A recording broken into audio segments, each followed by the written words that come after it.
This is for everyone that's sitting in their car at the moment or hiding in their bathroom thinking that this is another Christmas that is ruined. It doesn't have to be this way, but you might have to stay for the next few days while this festive season is upon us. Come January, things will change because you'll make them. You've seen what he is now. You know what presses his buttons.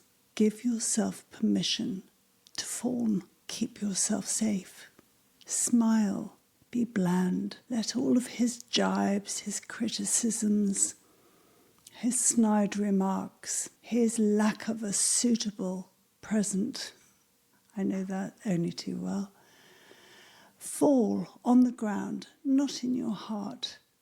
You have got your armour on. You can do this. Whilst you're fawning and keeping yourself safe, think about your plans.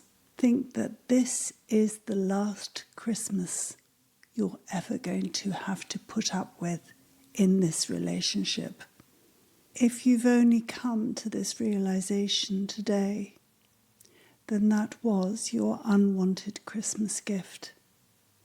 But know this, it doesn't have to be this way. It's hard to sit at a dinner table when the truth has been revealed and pretend everything is fine. You might feel grief and you might mourn the Christmas that you thought you and your family would have, but it was never going to happen. That sadness is real and valid.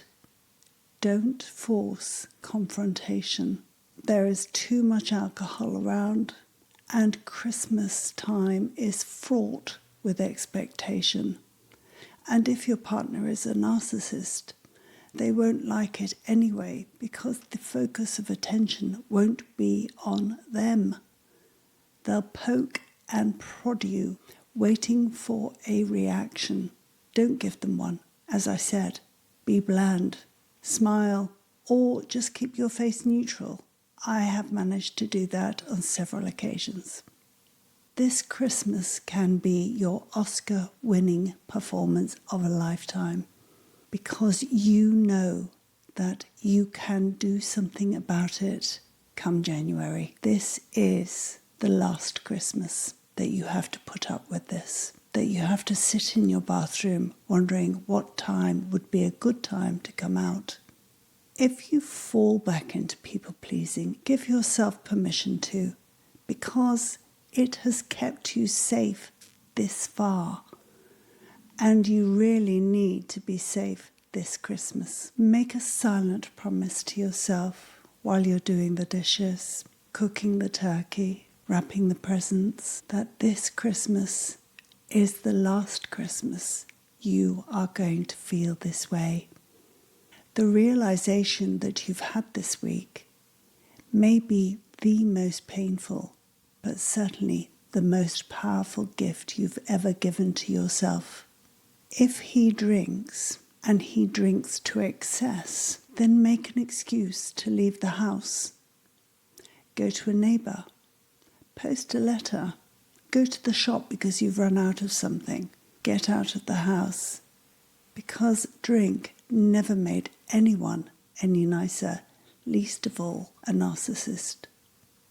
In January, I will be making more videos on how you can take control of your own life at 60. But if you're younger than that, you have got your whole life ahead of you, and you can take control of it way sooner than I did in my life.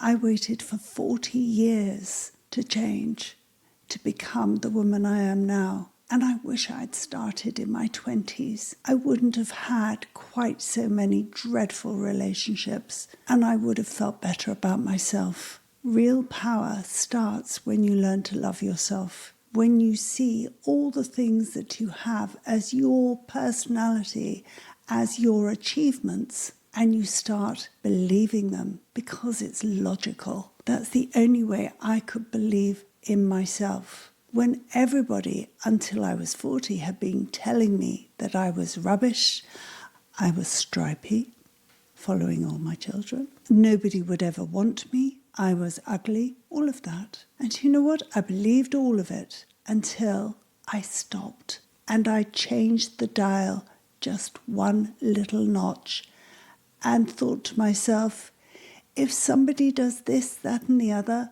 if they're kind, if they're thoughtful, if they can learn a new career, all sorts of things. I summed up all the achievements that I had attained during my 40 years, and I thought if I met somebody like that, then I would think they were pretty darn clever, because it's logical.